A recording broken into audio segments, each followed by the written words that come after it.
Naming ionic binary compounds. Hi guys, we are going to go ahead and start learning how to name these ionic compounds. I'll go through these steps pretty quickly, and then we're going to actually put them into use so that you can have some practice to be able to understand them. So, first thing that you do, check to see if the metal is a transition metal.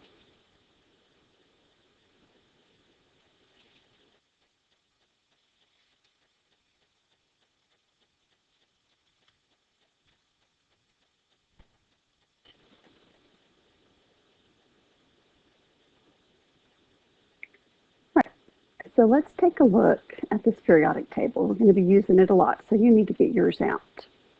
Here are the transition metals. So why is it important that the very first thing we do is look at transition metals? That is because transition metals have varying oxidation states. Remember what those oxidation states are?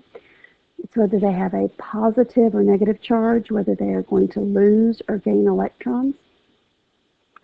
If we look over at column 1, column 1 will always, except for sometimes hydrogen, will lose an electron. So therefore it will have a positive 1 charge. All those in column 2 are going to lose 2 electrons when they're ionic, and so they'll have a positive 2 charge. So all of column 2 is always going to have a positive 2 charge. Column 13 is always going to have a positive 3 charge. Once we get over here to our nonmetals, column 15 is going to have a positive 3 charge, so everything in column 15 is positive 3. Column 16, everything is going to have an oxidation charge of negative 2. And group 17, everybody is going to have a negative 1. So those, you can just count on those. But with transition metals, we're not able just to look at those, look at the periodic table to determine what they are. So that's the first step you need to take.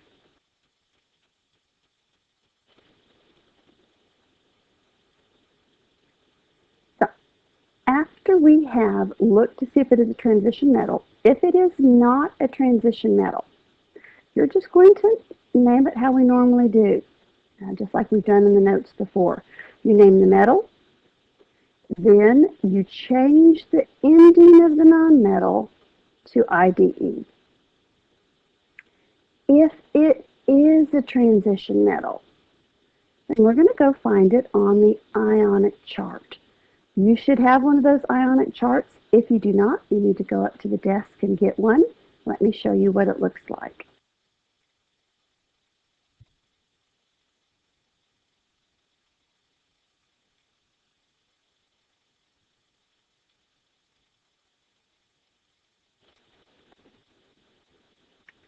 This is our ionic charges chart. So we're going to just be looking right now at cations. All of these, so we're looking at transition metals. These are just transition metals, and we're going to find out if they are on the ionic charges chart, okay? So you will look down through the names. If you find one that has a Roman numeral, then you know it is going to be somewhere else in here. Now these are all alphabetical except for a sweet little chromium here, which somehow got left off. But if we were to look at copper with the Roman numeral 1, I can know that somewhere else on this chart we're going to have another copper with another charge. So copper 1 has a positive 1 charge. We look over here, copper 2 has a positive 2 charge. Look over here. Oh, okay. So copper only has a copper 1 with a positive 1 charge, and copper 2 has a positive 2 charge. But sometimes those transition metals won't be on here. If they're not on here, you're just going to go back and name it normally.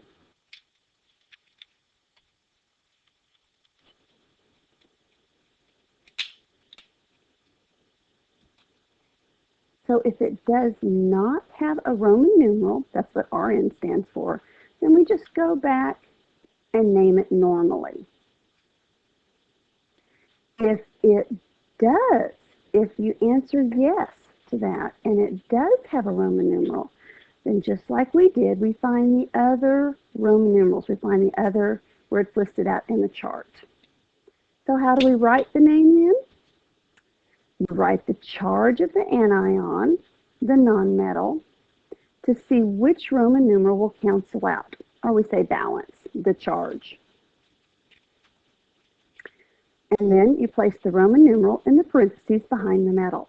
Okay, so this may not be making a whole lot of sense, but I think once we use it a couple of times, and I have 5 examples I'm going to walk you through, you'll start seeing the pattern pretty quickly.